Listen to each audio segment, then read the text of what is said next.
Little thing also as we're going along, because of connections and so on, audio might go in and out. I have a microphone that sometimes I have plugged in, sometimes I don't. And for whatever reason, if I plug it in, sometimes it then works. If I then use the computer microphone, sometimes that works.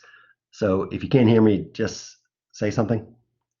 Either probably better through the chat, because if there's a problem with the connection, that your audio might not work very well either. But any questions in general about the course?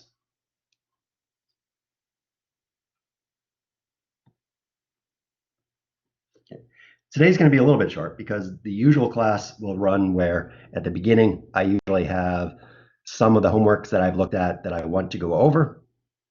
And so I'll go over those and I'll ask if there are any other ones you want to look at. So that'll usually take anywhere from 10 to 20 or 30 minutes. And then I'll start new material. Once we're going, I'll probably also have, because it's a 100-minute class, I don't really want to lecture for 100 minutes, have a set of problems I'll upload, give you 15, 20 minutes to try on your own, and we'll come back and look at them. And then usually at the end of a class, I'll quickly start the next topic.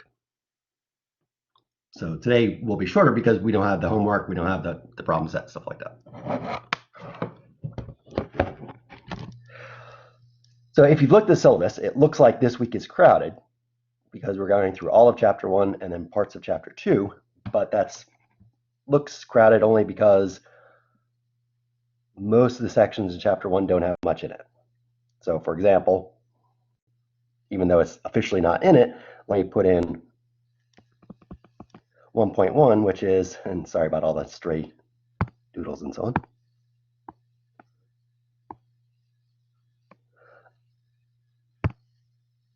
is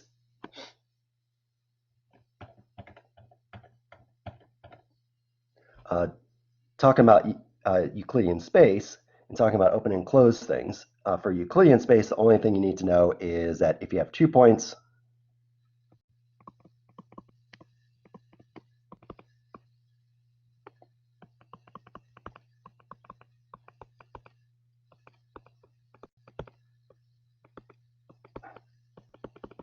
is just the Pythagorean theorem. The square root of the sum of the squares of the differences between the individual points, and however many dimensions there are. In one dimension, it's just the absolute value, and this is what makes Euclidean space, using this distance function as opposed to a different one, which you might, for example, if we're looking in regular space, is not really Euclidean because air pressure, for example, is different as you get higher, so it might be shorter in some sense to go up and then down instead of doing a straight line. Pretty much that's it for 1.1. You should have a vague idea of what open and close means, which is open means the boundary is not included, close means the boundary is included, and then compact means it's closed and nothing goes to infinity. And that's all you really need to know. So 1.1 is really quick. 1.2 is almost as quick. It's talking about vector stuff. So vector addition, vector scalar multiplication, which I'm assuming you've already had. If you haven't, look at the homework and we'll go over some of the homework. But we'll also start using it in the next couple sections. So even if you haven't, you should be able to pick it up as we go along. So just really basic vector stuff, just addition, scalar multiplication. About the only things that I usually stress because it doesn't come in is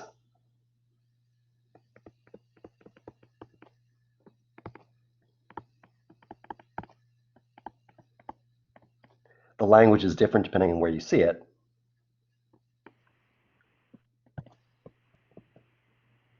And I'm kind of skipping something as I'll remind you what this means in a second. So what is a unit vector? So it's a vector that has a length or magnitude of what? 1. And so, as I say, going kind of backwards, the length of u is equal to, this is either the magnitude or length is just and again, however many dimensions are. And I'll do one in a second.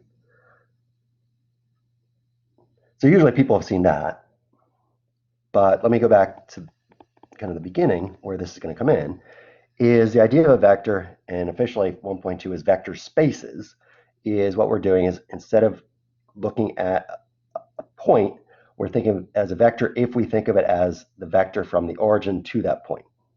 And so that's why usually I'll use kind of triangular brackets instead of the usual round brackets to show I'm using a vector, but usually it's fairly clear.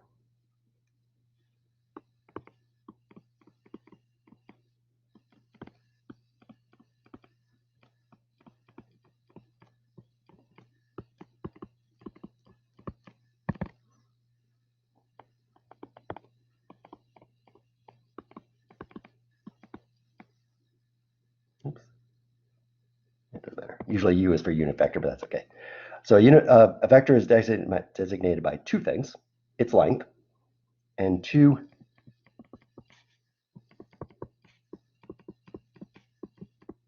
its direction.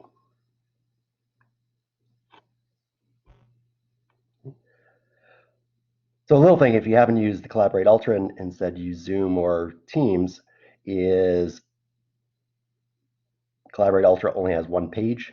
So pretty much I have to clear the whole thing. I can't easily come back to it. So usually at the end of a page, I'll, like I am now, kind of talk without saying much to give you a chance to see if you have questions. So in a second, I'll do this, but so those are two pieces. So let me erase.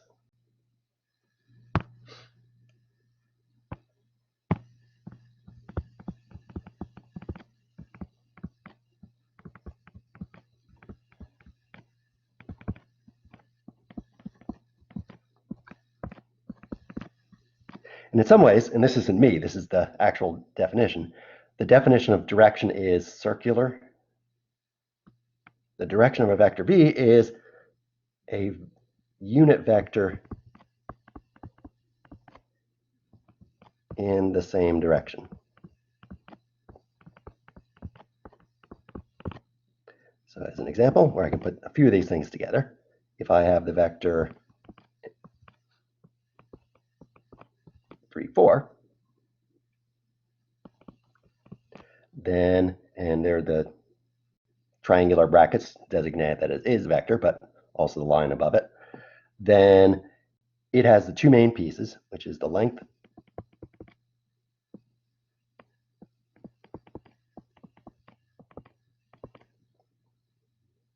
and the direction is then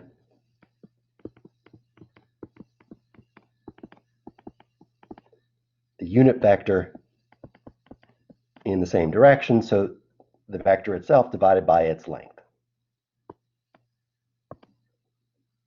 And that designates the vector. And the idea is two vectors are the same if they have the same length and the same direction. It doesn't matter where you put them on the plane. If they have the same length and same direction, they're the same.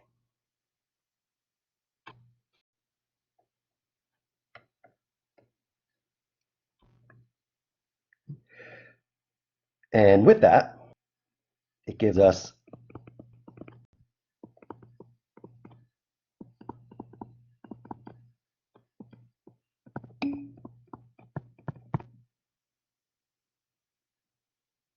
so it's just, right.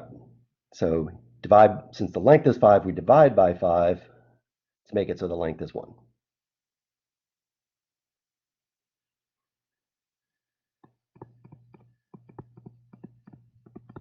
And sorry about the writing. It's trying to correct my writing to make it smoother, but sometimes that kind of messes up what I'm writing. So that's supposed to be the word parallel.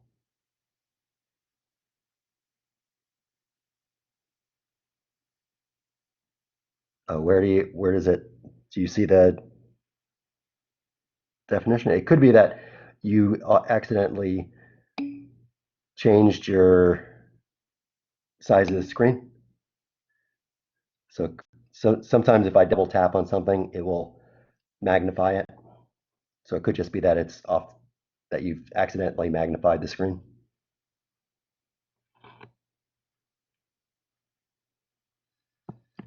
So two vectors u and v are parallel if they have the unit vector in the same direction, sort of. I'm cheating a little bit, but what that means is that one is a constant multiple of the other.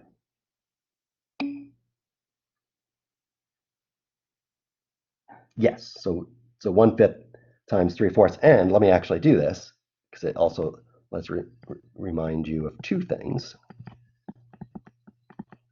So that's the unit vector in the same direction,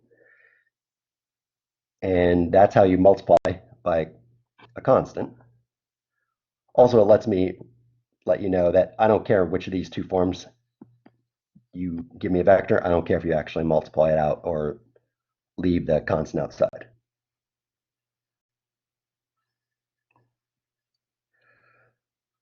So two vectors are parallel, one is a constant multiple of the other. There's a side thing which we don't worry about too much because we usually only care if they're parallel, is if C is non-negative, so if it's more than 0, then they're in the same direction. Whereas if C is a negative number, then they're in opposite direction. But if parallel, all you care is that it's any constant multiple, including negative numbers. And pretty much that is now 1.2. So 1.2 is just basic idea of how you add and subtract vectors, multiply by constants, what is a unit vector, and what's direction and magnitude of a vector. So since we'll be using that in the background for everything from now on, even if you've never seen this, you'll start getting it because we'll start doing it for all the other setups. But any questions, other questions on this?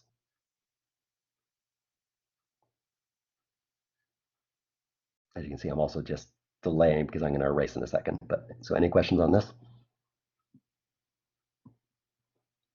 Okay, so let me erase. And to kind of the first real section, there are really 3 sections in chapter 1 that take time: 1.3, 1.4, and 1.5.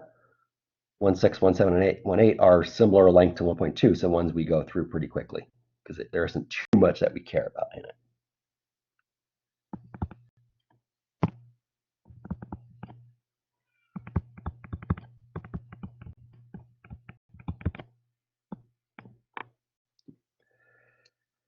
So in theory, I should say, as we're going through this, and one of the reasons we're going to go through this somewhat quickly is this should have somewhat come up in Calc 2, although you might not have done the full thing. So it should be that you've seen this in Calc 2, even if you haven't seen it somewhere else.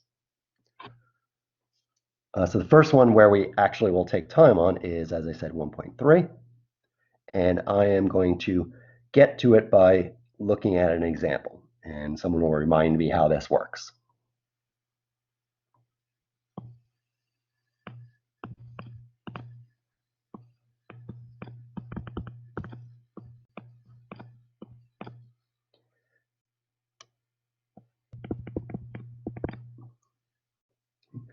So first, background physics thing. What is work in terms of force and distance?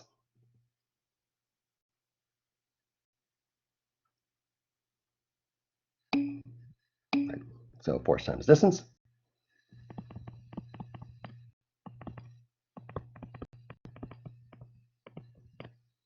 So there is the basic idea, but we know from physics that the only part of force that we really care about is the force in the direction we're moving. So in my little picture here, it's not just going to be the length of the force times the length of the distance, because some of the force is perpendicular to the direction we're moving, and we don't care about that part. So in terms of a picture here, what would be the work? And try not to use dot product because we haven't defined that yet. So what would the work be here? Right, so I need the length of F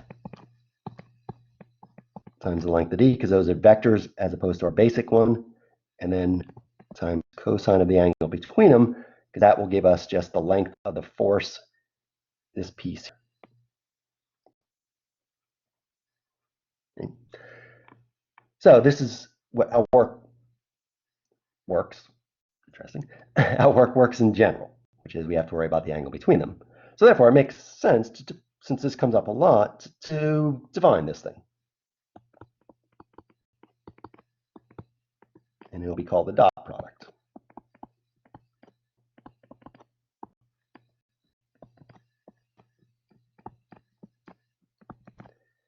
And usually, since it's hard to see it here, I try to exaggerate the dot.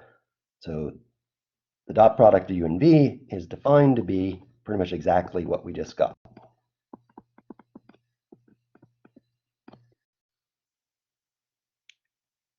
And because it comes up a lot, because it is how you get work.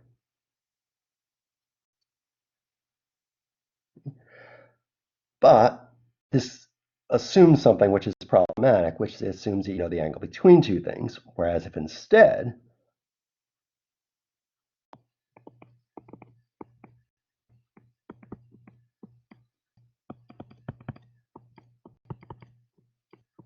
I have vectors in the usual form,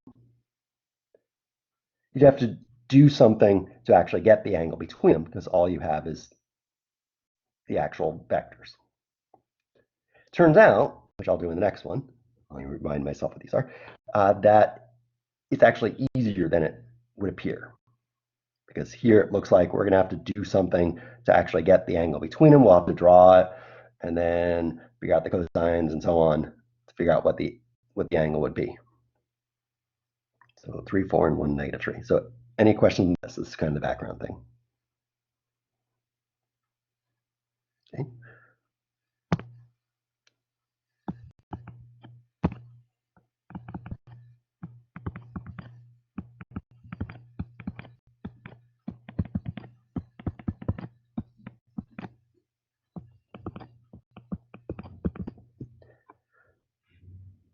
So does anyone remember this? How do I actually take the dot product? What is the dot product of these two vectors?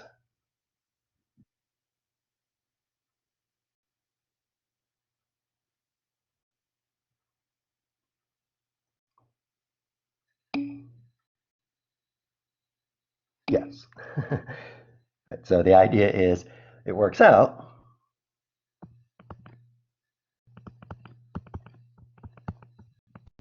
that if you multiply the components in the same space and add them, that's going to give us this dot product thing. So if I do the first component times the first component plus the second times the second component and then plus however many there are,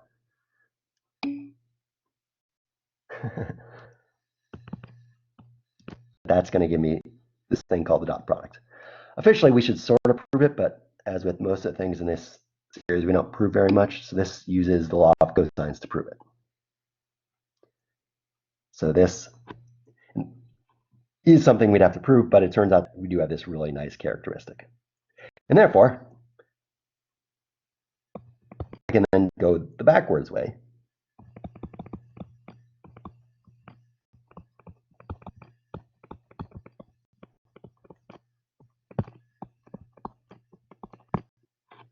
I can ask, what is the angle between them?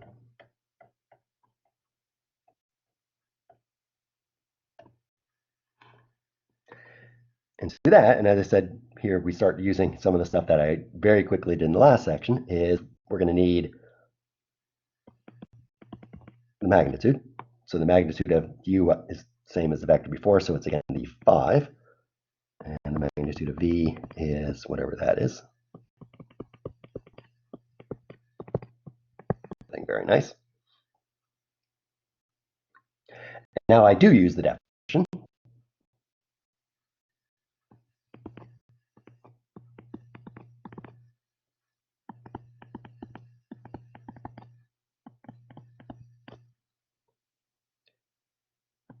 Except now I know each of them, so I know the dot product is 9.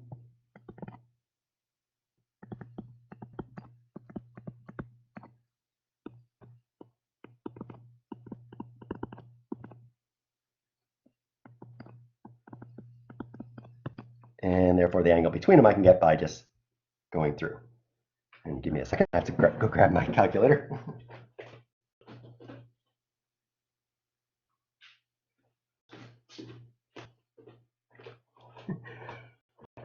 Forgot in the other room.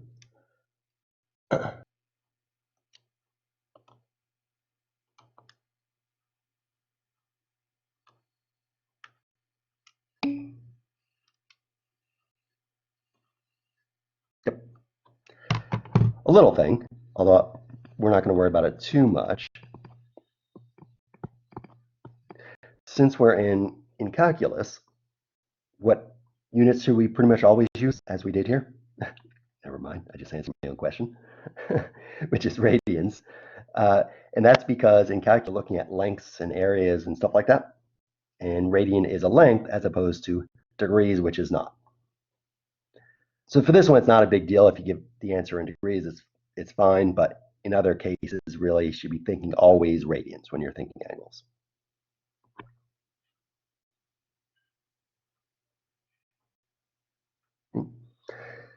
So in some ways, we can use it to get the angle as opposed to the actual definition, which is we assume we know. So I go back to my picture. So first, any questions on this?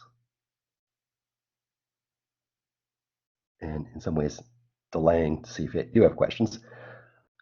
This is the first one where it really comes up. But in general, if you've had me before, you know I make lots of silly, stupid mistakes.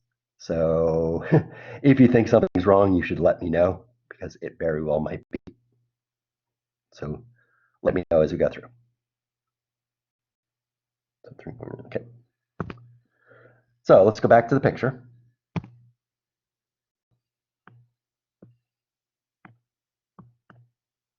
Except instead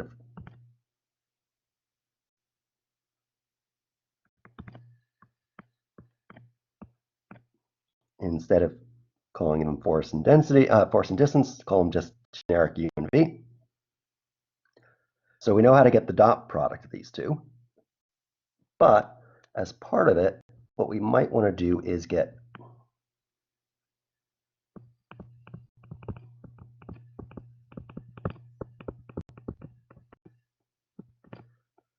the part of the force, or in this case, just a part of the vector in the same direction that we're moving. And that's going to be called the projection onto V of U. So I want to get that. So part of it we already know, which is what is the length of this vector?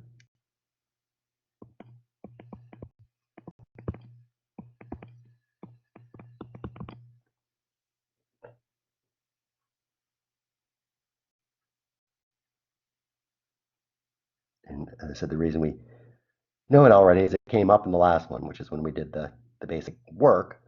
We did the length of the force in the direction we're moving times the length of the direction vector, which means we got the length of this, which is the length of U times the cosine of the angle. So that's the length.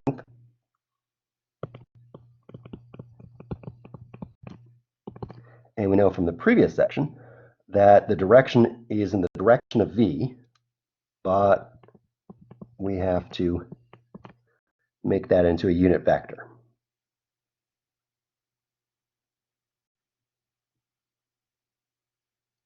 And then just multiply the two.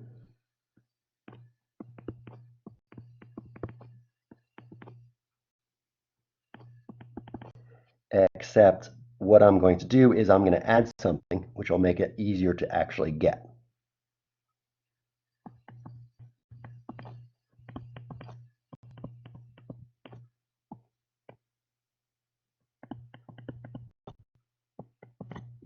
Which is I'm going to multiply the numerator and denominator by an extra length of V. And the reason is now obvious that what is the numerator now?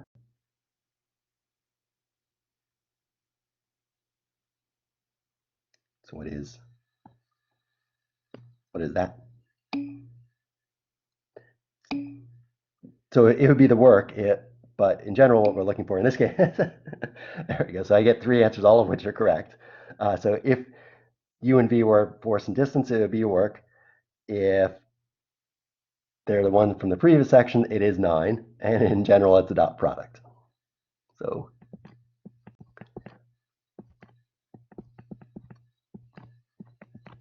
and I'll just put parentheses around that to show that whole thing is a number. And then we're multiplying by V. So this is the projection. So might as well use the previous one. So let me call this part C. So in this particular case, we had the dot product was 9. We had the length of V was 10. Is that right? Problem with not being able to look back? Yes. Okay. And then times the vector V, which was the -1, 3, I think.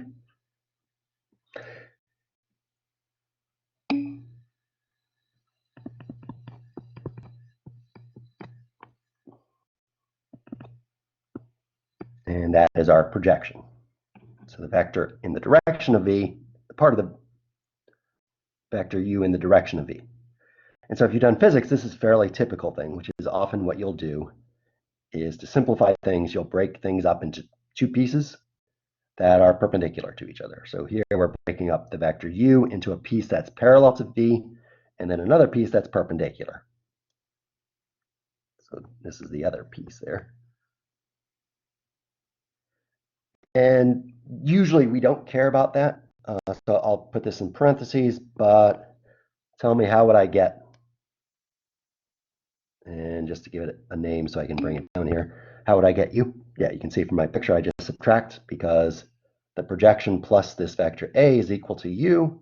Therefore, the vector A would be equal to U minus the projection.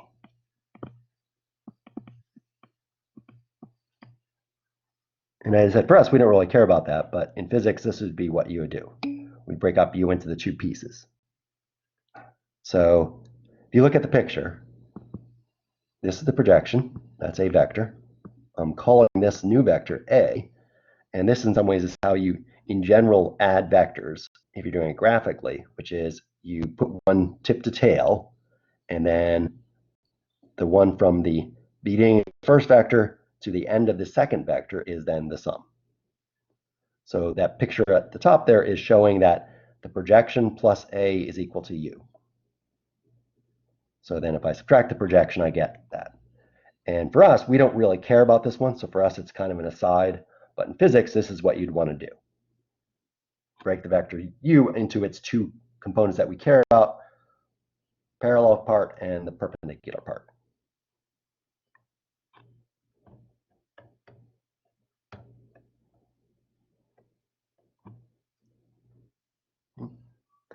So any other questions on this?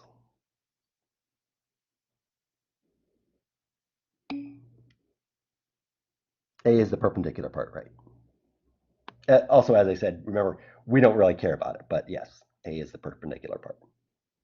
I'm sure it's given a name, but since we don't use it. Any others? Okay. So in some ways, this gives us something semi-related to the last section. Last section, we said how we know when two vectors are parallel.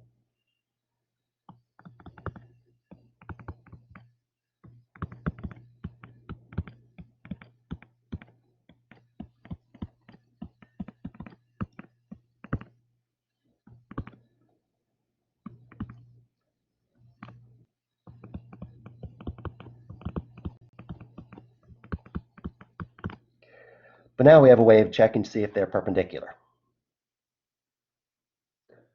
Because from the last example, we know that the dot product is the length of the product of the two lengths times the angle, cosine of the angle between them. Well, if they're perpendicular, what is the dot product? 0. So we have a little note.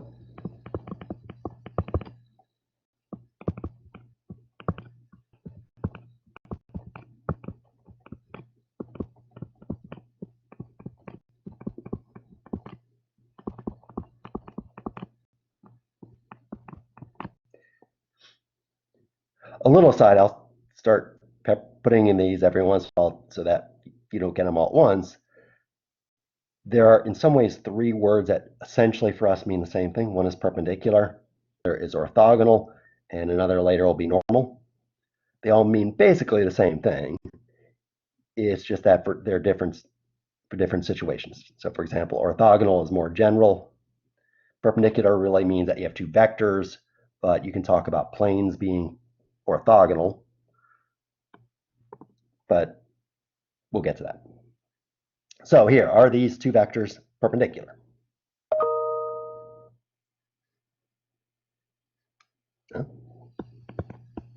Take the dot product. So what is the dot product of these two vectors? Did I make it 0? Interesting. I just made it up. Wait, so 6 plus 4? No, it's not.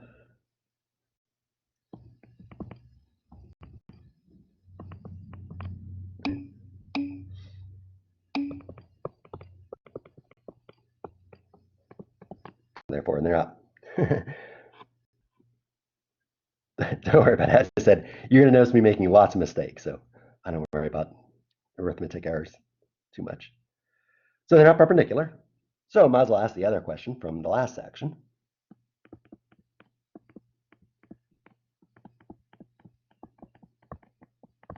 Are they parallel?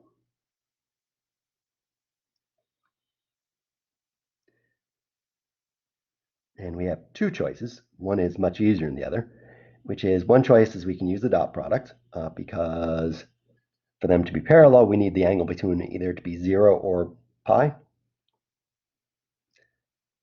Or the easier thing is from the last one, this is the same question, is there a constant c so that one is a multiple of the other? And pretty obviously that's not true, because to get from the first term to the first term, I would need c to be 2/3. And for the second one, I need c to be 1, and the third one I need it to be negative 1/5, or depending on which way I'm looking.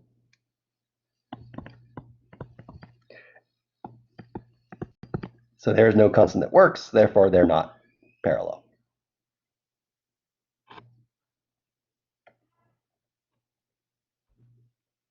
So I might as well ask, since I've only done one of them, let's actually find the angle between them.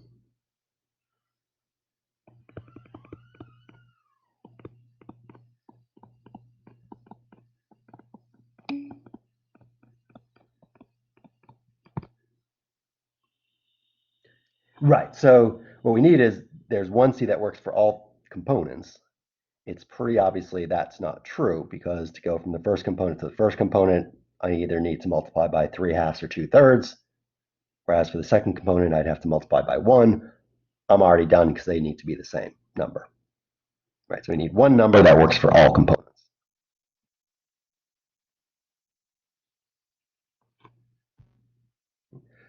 So we need a few things, and one of them I made nice here. So here, see if I can fit it in. So what is the length of u?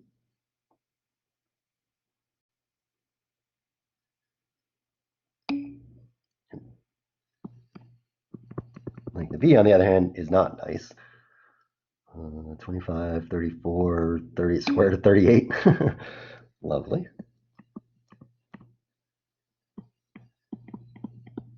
Therefore, if I take the definition and divide through by the lengths, I get the dot product over the, that's supposed to be a 3 there. As I said, it's smoothing out my lines here a bit. And then if I take the inverse cosine of that,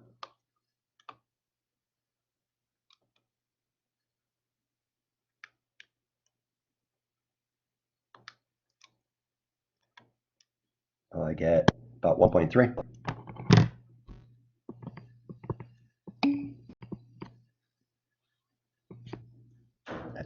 So all these numbers, once you see a number, you should be double checking to make sure I do it okay. Okay. So any questions on this?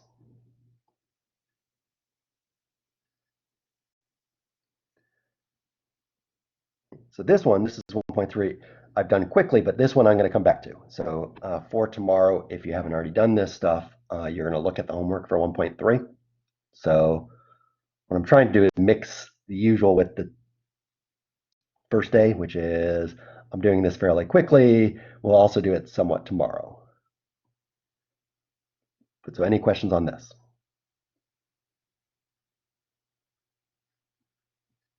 Oh, almost always forget it the first day. A little thing is in general, this text will have you do things kind of in a general way. So for example, what is the dot product of u and v plus w? You don't need to know those types of things, those general types of things for quizzes or tests. So just things like what we've done.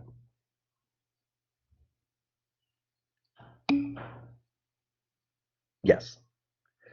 Yeah, so in general, I'm not sure how I'm going to do it, but in general, I should have mentioned that at the beginning is, so before every quiz or test, I will give out a review. For quizzes, what I might do is this Wednesday, especially because it's the first week, give you a quiz review in class, give you half an hour to do it on your own, and then we'll go over the questions in class and I'll put the answers up on Blackboard. But in general, usually what I do is 2 classes before the thing, the quiz or test, I'll give her a review.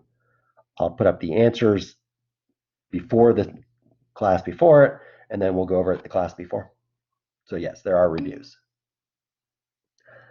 Somewhat. So this week is going to be a little bit weird in some ways, checking to see how everything works. So as I said, what I'm probably going to do this week is for the first half hour, do new material, stuff that isn't on the quiz. In general, for quizzes, nothing the class before will ever be on the quiz. So for example, the quiz this Thursday, if we don't finish it tomorrow, it won't be on the quiz. But getting back to the original question. So for the first hour, we'll do new material, and then I'll stop. I'll stick around so if you have questions, but then 15, 20 minutes after that, I'll open up the quiz and you'll try it. And hopefully the quiz will take 20 to 30 minutes, but you'll have the whatever that is, the 50 minutes.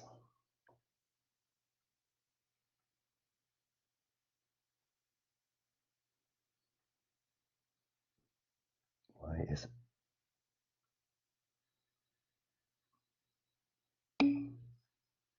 Oh, hello. Can I?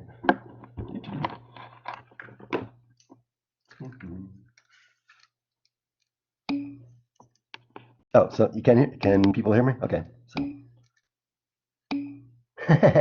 All right. So there was a question, why isn't 5 divided by 3 square root of 38? I'm not sure what the question is there.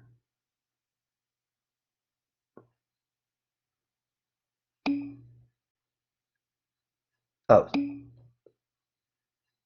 Yeah, so that's why I wasn't sure what the question is, because this is a 3 right there.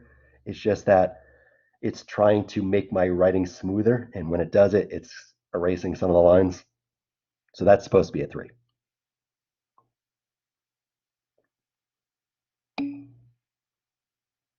Okay. So the reason I was doing that is now I'm going to start the next section and just do it for about 15 minutes. Because I said today's going to be shorter because first class, it's a weird thing anyway. And the next one is, so we'll see how far we get. Oh, the homework is on the syllabus.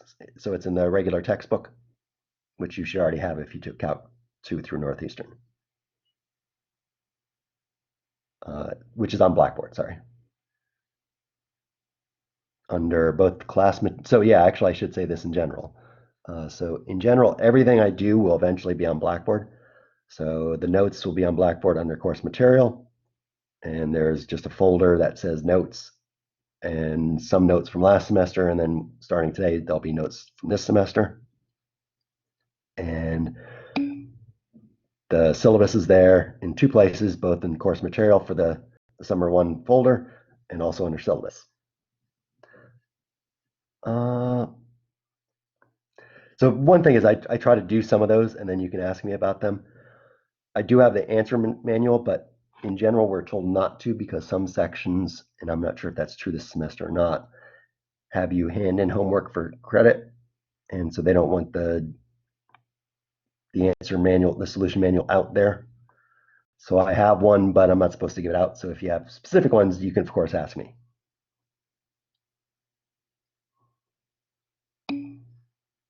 Okay, so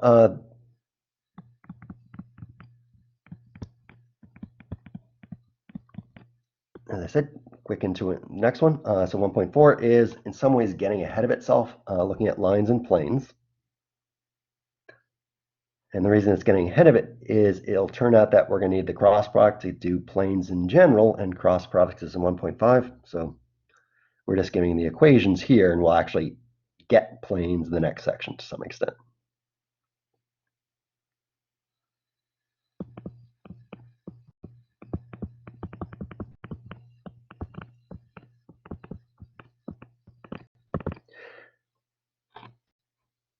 So let me ask a algebra question. What is the equation of a line? And I'm kind of assuming you haven't, right? So this is kind of the, I was hoping you haven't seen the more elaborate one, which is, so this is the usual equation of a line, y equals mx plus b. But unfortunately, this doesn't generalize nicely.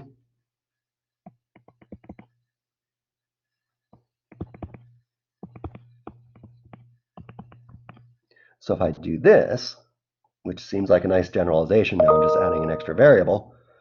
Does anyone know what this is the equation of?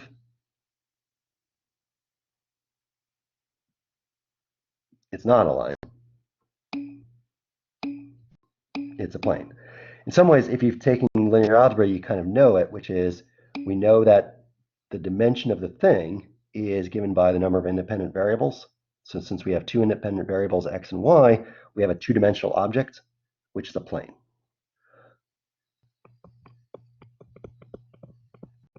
So unfortunately, the usual definition for a line doesn't work once we're past two dimensions. And so we need another way of doing it. In the text, they go through a few different ones. The one we're going to use is either the parametric or vector form.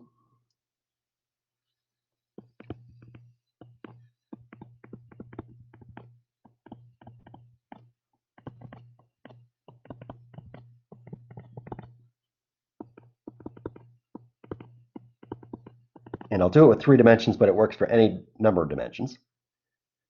And after I write it, I'll let you know what the two pieces are.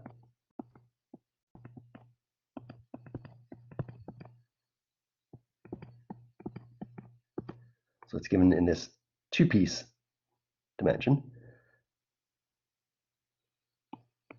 And I'll rewrite it in a second.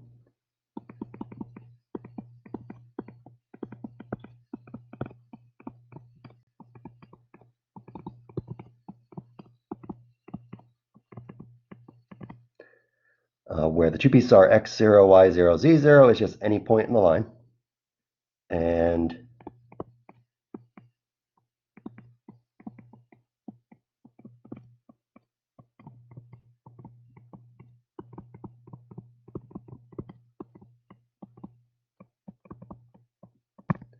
ABC is a vector that's parallel to a line. And here, since we're just saying parallel, there are lots of those, and it doesn't matter which direction, so it can be moving in the usual positive direction or the negative direction, it doesn't matter. And this works no matter how many there are. And we know it's a line because there's only one independent variable, t. Everything else is fixed, so we are getting a one-dimensional thing. The t there doesn't really matter what you call it, so if you want to call that s or u or whatever you want, doesn't really matter. T is the usual form if we're doing a parametric, because usually in parametric form, we're doing it in terms of time, but it doesn't really matter.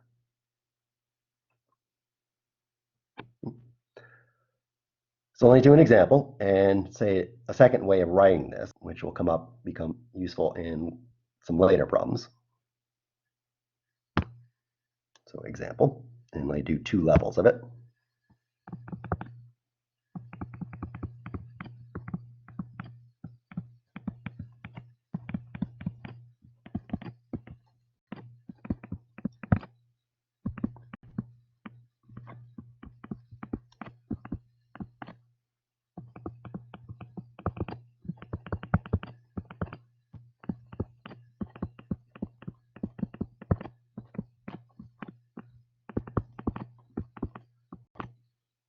So first, just straight the form.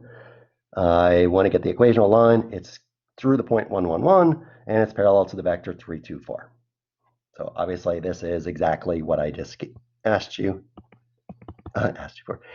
you for the equation of a line.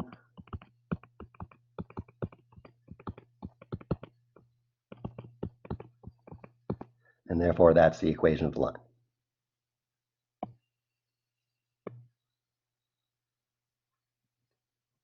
So this in some ways is the vector form. The other way of writing it is you can just look at it by component. So I have, reading off from the first component, x is equal to 1 plus 3t.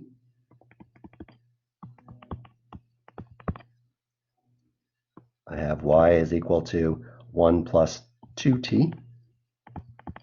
And I have z is equal to 1 plus 4t. And that is the parametric form, which you might have seen in physics, or it comes up a little bit in Calc 2. The idea is this represents the line, and the t is saying we're moving along the line at a particular time. So it's the position function of where you are on the line.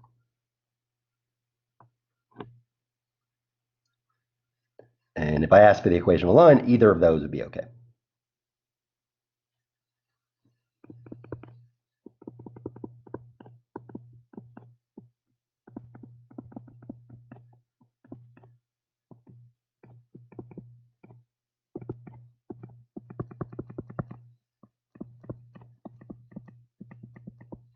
And so I'm going to shorten things so I can fit it on this page.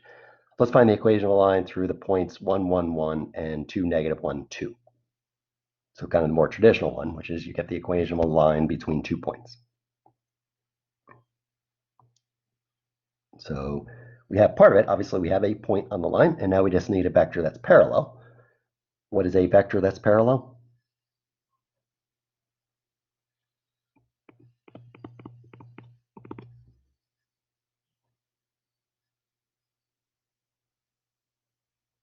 Or equivalently, how do I get a vector that's parallel?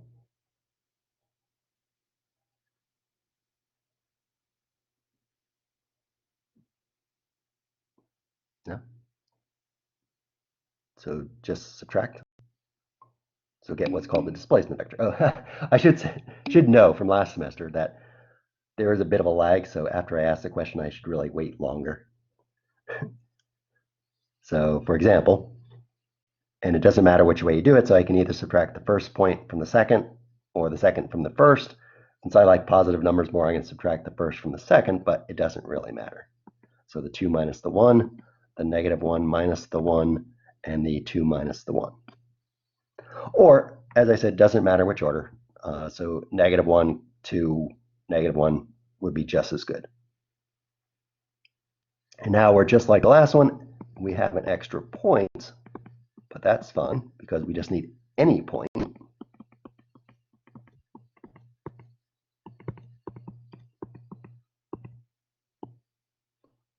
So I'll just take one of them, and it works just as well with the other point. And you can see it better work. You can kind of double check that you do get the other point, which is if I put in t equals 1, I get the 2, negative 1, 2.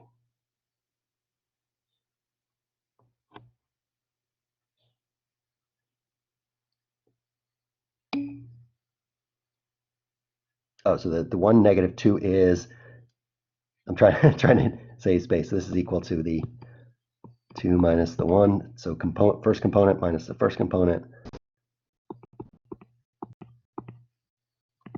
Second component minus second component, and third component minus third component. And that's called the displacement vector. Right. We don't really use the name much, so I'm not going to write it down, but yeah, it's usually called displacement.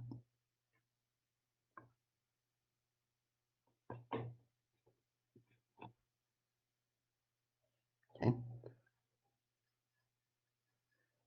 So this is equation of a line. And let me do the equation of a plane. As I said, going through quickly today, we'll do more examples tomorrow. This is kind of my typical thing, which I, first time through, try to run through things fairly quickly to give you an idea, and do more of it again the second day. and so on. But any other questions on this?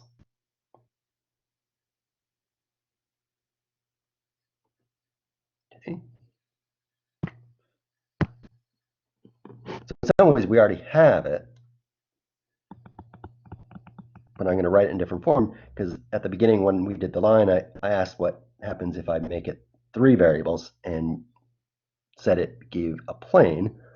But the usual way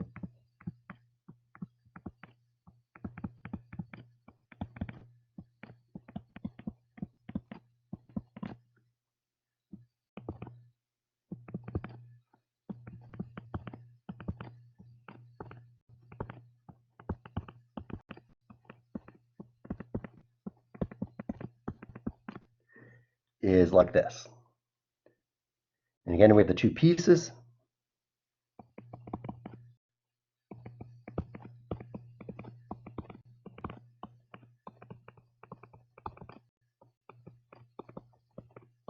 Like the line, we have any point on the plane, call it x0, y0, and z0.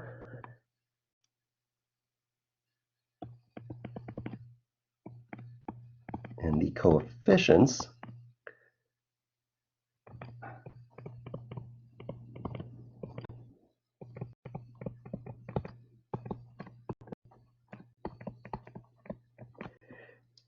form a vector that is perpendicular to the plane, which in this situation usually is called a normal vector.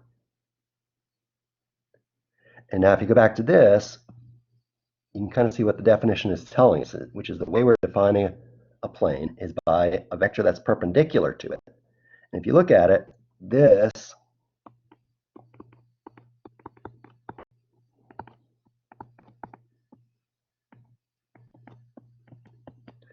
is also a vector, and this is a vector in the plane.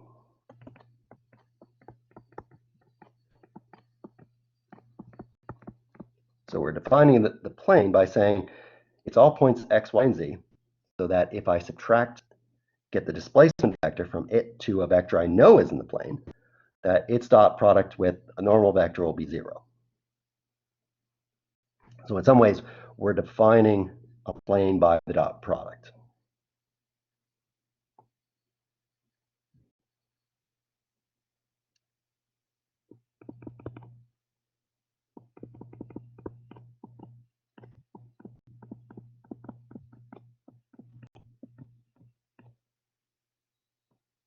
It's supposed to be at the find the equation of the plane. So do an example. And this is about where I'll stop.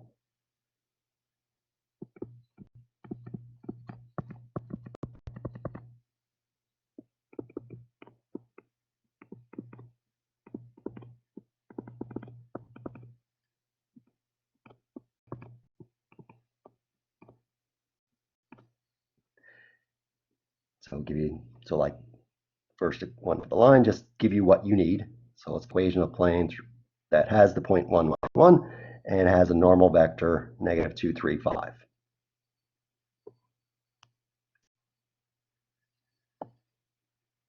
And again, it's exactly what I need. So I do the -2 times x minus 1, 3 times y minus 1, and 5 times z minus 1. Little thing, make sure you make it equal to 0, because if you don't have the equality, it's not an actual plane, it's just an equation. And from here, obviously, if we wanted to, we can multiply up to get -2x plus 3y plus 5z is equal to a number, and that would be fine. I like this one just because you know where everything represents, but if you're actually using it, it would make sense to multiply it out and bring constants together.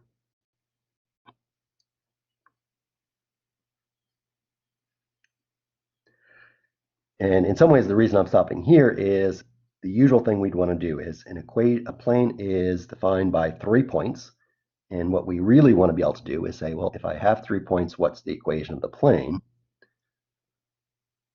But we can't quite do that yet, because if I have 3 points, I can get vectors that are in the plane, but that's not what I need. I need a vector that's perpendicular to the plane.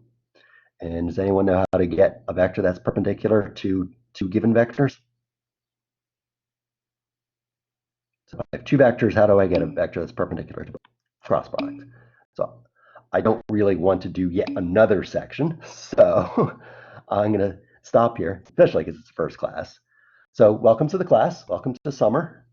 The usual thing, especially when I end early like I do here, is I'll stop recording in a second and stick around if you have more specific questions. But otherwise, for tomorrow, look at the homework, which is on the syllabus on Blackboard, either in course material or under syllabus, and start working through the homework in 1.3 and partially 1.4. The 1.2 homework you can look at if you want, but you don't really need to know. Right, so this is where it gets confusing, which is another reason why I want to say is, so for the line, we need a vector that's parallel. For a plane, we need a vector that's perpendicular. So, for example, one of the questions would be, here I have a plane. Suppose I have a line that's perpendicular to the plane. What's the equation of the line? Right, so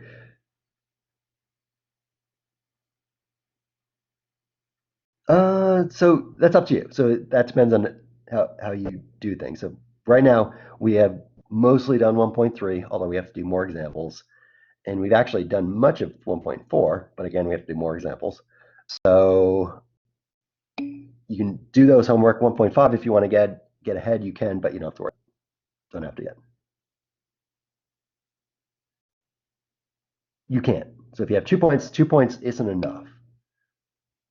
For pretty much, if you think about it, for a n-dimensional thing, you need n things. So a line is one-dimensional, so n plus 1. So if you have a line which is one dimension, you need 2 points. A plane is two-dimensional, so you need 3 points. And if we had a three-dimensional space, we would need 4 points to define it. So if we're getting into more than 3 dimensions. All right, so anything else? So this week, trying to get how it will work, because we'll have a quiz this week, we'll have a quiz next week. That way we'll get settled, and the first test is in week 3. So quiz will be on Thursday in the second part, or second 2/3 of the class.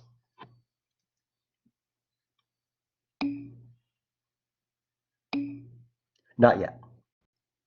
So right now we need the cross product to get the equation of a plane. That's 1.5. So for 1.4 we do not need it yet. And actually I'm not sure. No, it shouldn't. So as I said, what I'm going to try for this Thursday is we have the class starting at 1:30. I'll lecture until 2, and then I'll stop lecturing, but stick around to see if you have questions, and then make the quiz available at, say, 2:15. Hopefully, it will take you 20 to 30 minutes, but you would have until the end of the class, which is 3:10. Right. The tests will be by themselves. So some of it is cumulative just because things accumulate. So some of the later stuff depends on some of the earlier stuff. But other than that, first test will be the first couple chapters. Second test will be just chapter 3, I think. And third test is just chapter 4. So they build on each other, but they won't be any explicitly just chapter 2 questions in test 2. So let me stop recording. But as I said, I'll stick around. In general,